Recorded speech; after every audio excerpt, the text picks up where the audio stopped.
নমস্কার। প্রতিদিনের বাক্যতে আপনাদের সবাইকে প্রভু যীশু খ্রিস্টের নামে শুভেচ্ছা ও শুভকামনা। আসুন প্রভু নিজ বাক্যের দ্বারা আমাদেরকে কি মনে করে দিচ্ছেন সেটা শুনি। পাঠ করছি মথিলিখিত সুসমাচার তার 6 অধ্যায়ের 3 পদ থেকে। কিন্তু তুমি যখন দান করো তখন তোমার ডাইনি হস্তকে করিতেছ তা তোমার বাম হস্তকে জানতে দিও না। প্রভু নিজ বাক্যের দ্বারা আমাদের সকলকে আশীর্বাদযুক্ত করুন, আমেন। প্রিয়জন, আজকে প্রভু আমাদেরকে কি বলছেন?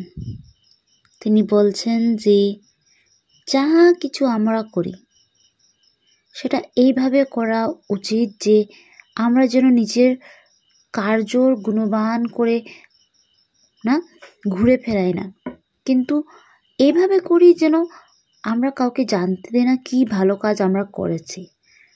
অনেক লোকেরা থাকে যারা ওরা কি করেছে, কার জন্য করেছে, কেন করেছে, অনেক লোকেদেরকে বলে ফেলে ঘুরতে থাকে, নিজের প্রশংসার জন্য ওরা ঘুরতে থাকে।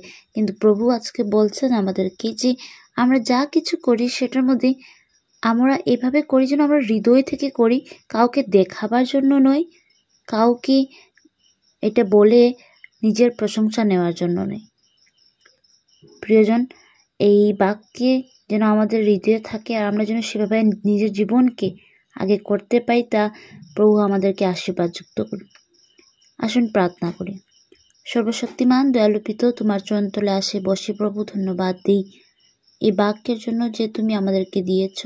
আর একটি বার মনে করিয়েছ যেন আমাদের কার্য সকল তোমার উপরে থাকে, তোমার দিকে দেখে হয়ে থাকে। প্রভু, আমরা যেন কিচ্ছুই নিজের ইচ্ছা, নিজের খুশি এবং নিজের প্রশংসার জন্য না করি, তা আমাদেরকে সাহায্য করো। ধন্যবাদ দেবিত আমাদেরকে আরেকটি বার এই বাক্যের দ্বারা মনে করাবার জন্য। আজকে প্রতিদিনের কার্যকে তোমার হাতে সমর্পণ করি, যেন আমরা সকল কার্যতে তোমার নামের গৌরব করি আর নিজের প্রশংসা খোঁজার জন্য লোকেদের সামনে গিয়ে তার বর্ণনা করতে করতে না ঘুরি। ধন্যবাদ দেবিত, আমাদেরকে সাহায্য করবে তুমি এই কার্য করার জন্য, তাই ধন্যবাদ। ধন্যবাদের সাথে এই বিনতিকে প্রভু যীশু খ্রিস্ট তোমার নামে চাই, আমেন।